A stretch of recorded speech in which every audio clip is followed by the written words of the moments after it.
আজকের অর্থনীতি ক্লাসে সকলকে স্বাগত। আজকে আমাদের আলোচনার বিষয় হলো চাহিদা। অর্থনীতিতে চাহিদা বলতে আমরা কি বুঝি, আজ তা নিয়ে আলোচনা করব। চাহিদা বলতে আমরা বুঝি যে কোনো জিনিসকে আমাদের কেনার ইচ্ছা, বা এটাকেই তো আমরা সাধারণভাবে বুঝি, কিন্তু অর্থনীতির সংজ্ঞার সাথে এই আমাদের ধারণার বিন্দুমাত্র পার্থক্য আছে। অর্থনীতিতে চাহিদা বলতে বোঝায় যে ক্রয় ক্ষমতা দ্বারা সমর্থিত ক্রয়ের ইচ্ছাকে চাহিদা বলা হয়। অর্থাৎ আমার কাছে যে বস্তুটা আমরা কিনতে চাই কিংবা যেটা পেতে চাই, তার জন্য যেন আমাদের কাছে উপযুক্ত মূল্য থাকে। অর্থাৎ আমার কাছে দেখা গেল আছে 3,000 টাকা, কিন্তু আমার ইচ্ছে হলো একটা হেলিকপ্টার কিনবো, তাহলে তো হবে না। কেননা আমার কাছে চাহিদা তো রয়েছে, মানে অর্থাৎ ক্রয়ের ইচ্ছা তো আছে, কিন্তু আমার কাছে তো টাকা নেই। সুতরাং আমাকে কিন্তু আমার পকেট বা আমার অর্থ কিন্তু সেটা যে হেলিকপ্টার কিনতে সমর্থন করলো না, তাহলে সেই ক্ষেত্রে কিন্তু চাহিদা হবে না। আবার আমার কাছে 3,000 টাকা আছে, যেটা দিয়ে আমি একটা সাইকেল কিনতে পারবো, কিন্তু আমার সাইকেল কেনার ইচ্ছা নেই, তবে এক্ষেত্রেও কিন্তু সেটা চাহিদা হবে না। অর্থাৎ আমার কাছে টাকা নেই, তবে আমার ক্রয়ের ইচ্ছা হলো, সেটাও যেমন চাহিদা না। আবার আমার কাছে টাকা থাকতে যদি আমার সেই দ্রব্যের চাহিদা না হয় বা ক্রয়ের ইচ্ছা না হয়, সেটাও কিন্তু চাহিদা হলো না। অর্থাৎ আমাদের ক্রয়ের ইচ্ছাও থাকতে হবে এবং আমাদের টাকাও থাকতে হবে, অর্থাৎ অর্থ থাকতে হবে। সেই কারণে অর্থনীতিতে বলা হয় যে ক্রয় ক্ষমতা দ্বারা সমর্থিত ক্রয়ের ইচ্ছাকে বলা হয় চাহিদা। এখন আমরা চাহিদার যে সমস্ত ফ্যাক্টর বা চাহিদা কোন কোন বিষয়ের উপর ডিপেন্ড করে, সেগুলো নিয়ে আলোচনা করে ফেলি। এখন আমরা জেনে নিই যে কোনো দ্রব্যের চাহিদা বা চাহিদা কোন কোন জিনিসের উপর ডিপেন্ড করে, বা ফ্যাক্টরস অফ ডিমান্ডগুলি কী কী। ফার্স্ট আসে দ্রব্যটির দাম। আমরা যে দ্রব্যের প্রতি চাহিদা করব বা যে দ্রব্যটি আমরা কিনতে চাইবো, তার দাম কিন্তু একটা বড় ফ্যাক্টর চাহিদার ক্ষেত্রে। তার দাম যদি অনেক বেশি হয়, তাহলে কিন্তু ম্যাক্সিমাম লোকের কাছে সেই দ্রব্যটার জন্য চাহিদা কমে আসবে। আবার যদি দ্রব্যটার দাম কমে যায়, তাহলে কিন্তু ম্যাক্সিমাম লোকের কাছে সে দ্রব্যটির চাহিদা বৃদ্ধি হবে। সুতরাং দ্রব্যের দামের উপর কিন্তু চাহিদা ডিপেন্ড করে। এবার আমরা আলোচনা করব অন্যান্য দ্রব্যের দাম নিয়ে, অর্থাৎ চাহিদার ফ্যাক্টর হিসেবে অন্যান্য দ্রব্যের দামের ভূমিকা কী। আগের বার যেমন দ্রব্যটি নিজস্ব দামের উপর ডিপেন্ড করছিল চাহিদা, এরপর ডিপেন্ড করবে কি অন্যান্য দ্রব্যের দামের উপর। বিশেষ করে পরিপূরক দ্রব্যের ক্ষেত্রে এগুলো হয়। পরিপূরক দ্রব্য কোনগুলি? অর্থাৎ যেগুলি আমরা একটির পরিবর্তে আরেকটি ব্যবহার করতে পারি, যেমন চা, কফি, পেন, পেন্সিল ইত্যাদি। চা চায়ের বদলে যেমন আমরা কফি ইউজ করতে পারি। দেখা গেল যে বাজারে চায়ের দাম যেমন আছে স্টিল আছে, এবং কফির দাম প্রচুর পরিমাণে কমে গেল। তাহলে এখানে আমরা আগে চা কিনতাম, কিন্তু এক্ষেত্রে কফির দাম কমে যাওয়াতে আমরা কিন্তু কফির প্রতি আমরা চাহিদা বাড়াবো। সুতরাং এক্ষেত্রে কিন্তু অপর দ্রব্যের দাম কিন্তু চাহিদার উপর এফেক্ট করলো। নেক্সট, ক্রেতার আয় বা ইনকাম অফ কনজিউমার। ক্রেতার আয় যদি বৃদ্ধি পায়, সবসময় চাহিদা বৃদ্ধি পাবে। এখন একজন ক্রেতার যদি 1,000 টাকা ইনকাম থাকে, সে যে পরিমাণে ব্যয় করবে, তার যদি 10,000 টাকা ইনকাম হয়, সে কিন্তু তার থেকে বেশি পরিমাণে ব্যয় করবে। সুতরাং ক্রেতার আয়ের প্রতি কিন্তু চাহিদা ডিপেন্ডেন্ট। নেক্সট, ক্রেতার রুচি, পছন্দ ইত্যাদি। যেটা একদম শুরুতে বললাম যে আমার কাছে টাকা আছে, কিন্তু যদি ক্রয়ের ইচ্ছা না থাকে, তবে কিন্তু সেটা চাহিদা হলো না। অর্থাৎ ক্রেতার কোন বিষয়ে রুচি পাচ্ছে, কোন বিষয়ে পছন্দ তার উপরে কিন্তু ডিপেন্ড করে।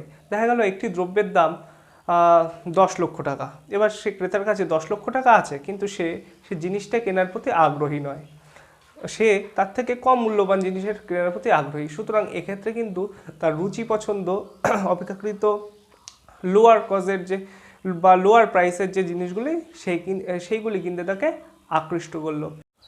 এইগুলি ছাড়াও আরও বিভিন্ন জিনিস, যেমন ওয়েদার, তারপর হলো বিভিন্ন জাতি বা ধর্মের মানুষের ক্ষেত্রে কিন্তু চাহিদা বিভিন্ন রকমভাবে ভ্যারি করে। যেমন দেখা গেল যে শীতকালে কোল্ড ড্রিঙ্কস সস্তা হয়ে গেল অপেক্ষাকৃত, কিন্তু তাই বলে তো তার চাহিদা এমন কিছু বৃদ্ধি পেয়ে যাবে না।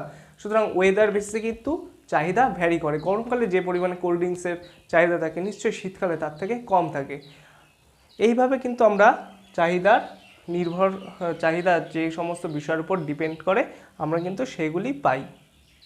আর এগুলোকে বলা হয় ফ্যাক্টরস অফ ডিমান্ড। তাহলে ফ্যাক্টরস অফ ডিমান্ড কী কী? Price of the good, price of other commodity, income of the consumer, taste of the consumer, etcetera. এরপর আমরা আলোচনা করব চাহিদার সূত্র নিয়ে। অর্থাৎ চাহিদার সূত্র কি? চাহিদার সূত্র একদমই সহজ। চাহিদার সূত্র মুখস্থ করার কোনো প্রয়োজন নেই। চাহিদার সূত্র আমরাই মার্কেটে গেলে বুঝতে পারি। অর্থাৎ চাহিদার সূত্র এমন কিছু মুখস্থ রাখার ব্যাপার নেই। চাহিদার সূত্র একদমই ইজি। চাহিদার সূত্র কি? কোনো দ্রব্যের দাম বৃদ্ধি পেলে তার চাহিদা হ্রাস পায় এবং কোনো দ্রব্যের দাম হ্রাস পেলে তার চাহিদা বৃদ্ধি পায়। এক ইজি ব্যাপার, এটা আমরা বুঝতে পারি মার্কেটে গেলে। অর্থাৎ যখন কোনো দ্রব্যের প্রাইস রাইজ হবে তার ডিম্যান্ড কি হবে? ফল হয়ে যাবে। বোঝা গেল? আর যখন তার প্রাইস ফল হবে তার ডিম্যান্ডও রাইজ হয়ে যাবে। অর্থাৎ এদের মধ্যে কি? প্রাইস এবং ডিম্যান্ডের মধ্যে ব্যস্তানুপাতিক সম্পর্ক। অর্থাৎ প্রাইস যদি উপর দিকে যায় ডিম্যান্ড নিচে আসবে, আর যদি প্রাইস নিচের দিকে আসে ডিম্যান্ড উপর দিকে যাবে। এক্ষেত্রে আমরা যদি ছকের সাহায্যে দেখি, দেখা যাক যে কোনো একটা দ্রব্যের দাম,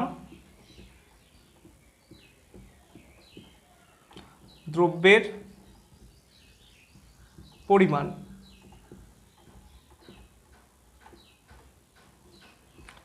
দ্রব্যের পরিমাণ। তাহলে আমরা এখানে কি লিখব? দ্রব্যের দাম এবং দ্রব্যের পরিমাণ। প্রথমে দ্রব্যটির দাম ছিল 10 টাকা। 10 টাকায় দ্রব্যের পরিমাণ আমরা কত কিনছিলাম? 2 কিলো। তারপরে কমলো, 8 টাকা হলো, 8 টাকা হলো। দ্রব্যের পরিমাণ তখন কি বৃদ্ধি পাবে, তো আস্তে আস্তে বৃদ্ধি পেল। তারপর 6 টাকা হলো, এখানেও হলো। তারপর দ্রব্যের দাম আস্তে আস্তে 4 টাকা হলো, এখানে দ্রব্যের দাম তখন কি হলো? 8 টাকা হয়ে গেল। এখানে 2 টাকা হলো, এখানে দ্রব্যের দাম কত হয়ে গেল? দ্রব্যের পরিমাণ 10 হয়ে গেল। অর্থাৎ এই ছকটা দেখলে আমরা বুঝতে পারি কোনো একজন ক্রেতার ক্ষেত্রে প্রথমে দ্রব্যটার দাম যখন 10 টাকা ছিল সে কত কিলো কিনছিল? 2 কিলো কিনছিল। আস্তে আস্তে দ্রব্যের দাম হ্রাস পাচ্ছে, দ্রব্যের পরিমাণ বৃদ্ধি পাচ্ছে। এইভাবে কিন্তু আমরা ইন্ডিভিজুয়াল ডিম্যান্ড কার্ভ পাই। এই জিনিসটা বা এই যে আমরা ছকের সাহায্যে যেটা উপস্থাপন করেছি, এটাই যদি আমরা গ্রাফে আঁকি তবে কিন্তু আমরা ডিম্যান্ড কার্ভ পেয়ে যাই। ডিম্যান্ড কার্ভ কেমন হয়? ডিম্যান্ড কার্ভ হয় ডাউনওয়ার্ড স্লোপিং। ওয়াই অ্যাক্সিসে আমরা প্রাইস ডিনোট করি এবং এক্স অ্যাক্সিসে আমরা কোয়ান্টিটি মেজার করি। সুতরাং আর ডিম্যান্ড কার্ভ হয় এইরকমও হয়, আবার এইরকম হয়। অর্থাৎ সরল রেখাও হয়, আবার বক্ররেখাও হয়। ডিম্যান্ড কার্ভ এই ধরনের হয়। আমরা কিন্তু এই ভ্যালুগুলো পুট করলেই এরকম কার্ভ আমরা পেয়ে যাই, যদি আমরা প্রাইস আর কোয়ান্টিটি এইভাবে মেজার করি। ইন্ডিভিজুয়াল কার্ভের ক্ষেত্রে কিন্তু ইন্ডিভিজুয়াল ডিম্যান্ড কার্ভের ক্ষেত্রে কিন্তু ডিম্যান্ড রেখা এরকম হয়। এরপর আসে market demand curve. Market demand curve কি সেটা আমরা এখন জানবো। ডিম্যান্ড কার্ভ কিন্তু দু ধরনের হয়, একটা হলো ইন্ডিভিজুয়াল ডিম্যান্ড কার্ভ এবং আরেকটি হলো মার্কেট ডিম্যান্ড কার্ভ।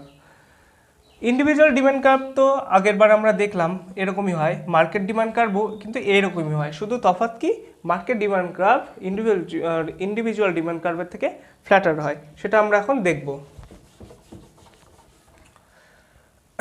ছক হিসেবে আগে আমরা দেখি, তারপর আমরা ডায়াগ্রামে যাব। Individual demand curve, demand curve,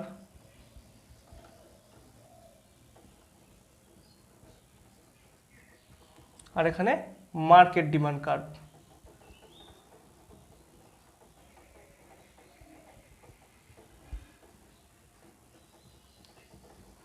এখানে কি ছিল? ফার্স্টে দ্রব্যের দাম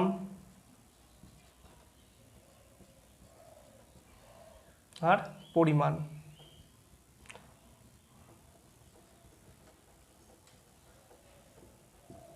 এখানে ফার্স্টে কনজিউমার 1, কনজিউমার 2 এবং কনজিউমার 3। অর্থাৎ আমরা এখানে 3 জন কনজিউমারের তালিকা আমরা এখানে নেব, আর এখানে আমরা মার্কেট। তাহলে দ্রব্যের দাম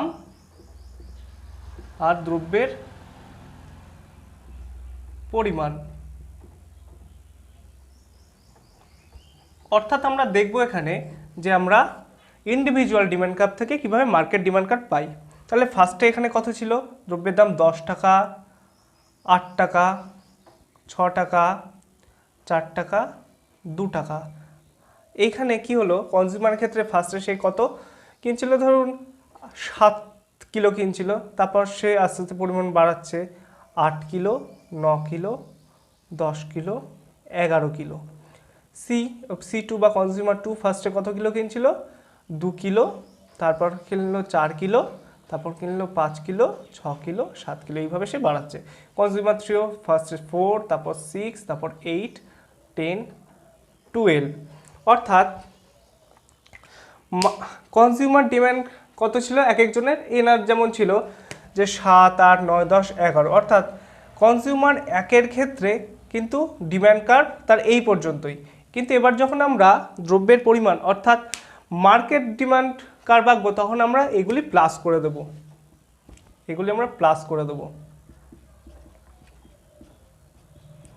অর্থাৎ 10 টাকা, 8 টাকা, 6 টাকা, 4 টাকা, 2 টাকায় এখানে দ্রব্যের পরিমাণ কত ছিল? 7 আর 2 9, 13 কিলো।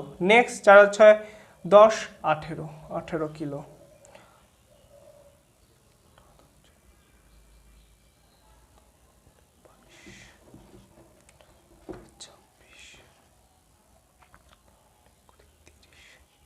তাহলে খুব স্পষ্ট যে আমরা কিন্তু দ্রব্যের দাম অর্থাৎ ইন্ডিভিজুয়াল ডিমান্ড কার্ভ থেকে মার্কেট ডিমান্ড কার্ভ কীভাবে পাই। একজন ক্রেতার ক্ষেত্রে হলে সেটা হয়ে যায় ইন্ডিভিজুয়াল ডিমান্ড কার্ভ, এবং মার্কেটে যে মোট পরিমাণ ক্রেতা থাকে তাদের যদি কোয়ান্টিটি আমরা যোগ করি তবে কিন্তু আমরা পেয়ে যাই মার্কেট ডিমান্ড কার্ভ। ঠিক আছে, কিন্তু সেটা হবে কি আরও বেশি পরিমাণে। এটা আমরা উদাহরণ দিলে পেয়ে যাই, কারণ আমরা প্রত্যেকে যখন বাজারে যাই তখন কিন্তু আমরা একভাবে 100 কিলো 200 কিলো জিনিস কিনি না, কিন্তু আমাদের যে ডিম্যান্ড তারই কিন্তু প্লাস বা তারই যোগফল কিন্তু মার্কেট ডিমান্ড কার্ভ। একটা মার্কেটে ভাবো না কত কিলো কিলো জিনিস আসে, সকালবেলা যখন পাইকারি হিসেবে জিনিসগুলো আসে কত পরিমাণে জিনিস আছে, অনেক ট্রাক ভরে ভরে জিনিস আসে, কিন্তু আমরা কি সবাই সেই এক ট্রাক পরিমাণ জিনিস কিনি না, আমরা কিন্তু 1 কিলো 2 কিলো এগুলো কিনি, কিন্তু অ্যাটলিস্ট কিন্তু ওখানে বাজারে কোনো দ্রব্যই থাকে না। অর্থাৎ আমাদের প্রত্যেকের চাহিদা মিলেই কিন্তু মার্কেটের ডিমান্ড হয়। তাহলে এক্ষেত্রে যদি ডিমান্ড কার্ভ যদি সির ক্ষেত্রে কনজিউমার 1-এর ক্ষেত্রে এরকম হয়, কনজিউমার 2-এর ক্ষেত্রে এরকম হয়, কনজিউমার 3-এর ক্ষেত্রে এরকম হয়, তাহলে মার্কেট ডিমান্ড কার্ভ কেমন হয়ে যাবে? এইগুলি যোগ করে এটা মোর ফ্ল্যাটার হয়ে যাবে। অর্থাৎ এটা কি, যেহেতু মার্কেটের মোর ফ্ল্যাটার হয়ে যাবে। ক্লিয়ার? ওয়াই অ্যাক্সিসে আমরা কি মেজার করব? পি মেজার করব, আর এক্স অ্যাক্সিসে আমরা কিউ মেজার করব।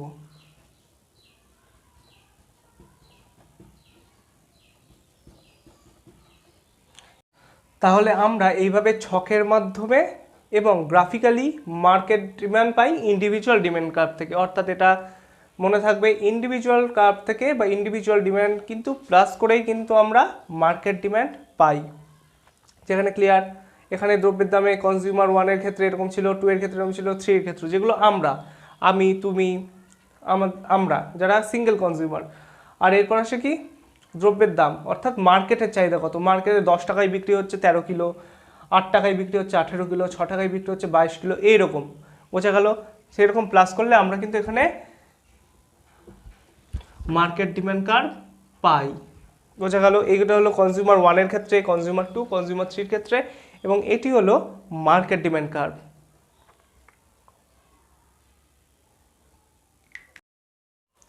এবার আমরা আলোচনা করব চাহিদার পরিবর্তন এবং চাহিদার পরিমাণের পরিবর্তন নিয়ে, অর্থাৎ change in demand and change in quantity of the demand নিয়ে। ফার্স্টে আমরা আলোচনা করব চাহিদার পরিমাণের পরিবর্তন নিয়ে। অর্থাৎ চাহিদার অন্যান্য যে ফ্যাক্টরসগুলো ছিল ওইগুলি স্থির অবস্থায়, চাহিদার যদি প্রাইস ভেরিয়েবল হয় অর্থাৎ প্রাইস যদি বাড়ে বা কমে, সেই ক্ষেত্রে আমরা চাহিদার পরিমাণের পরিবর্তন দেখতে পাই। গ্রাফিক্যালি দেখালে এটা যদি চাহিদা রেখা হয়, এখানে পি কিউ আমরা মেজার করছি, এখানে 0, অর্থাৎ এটি ছিল DD1 কার্ভ।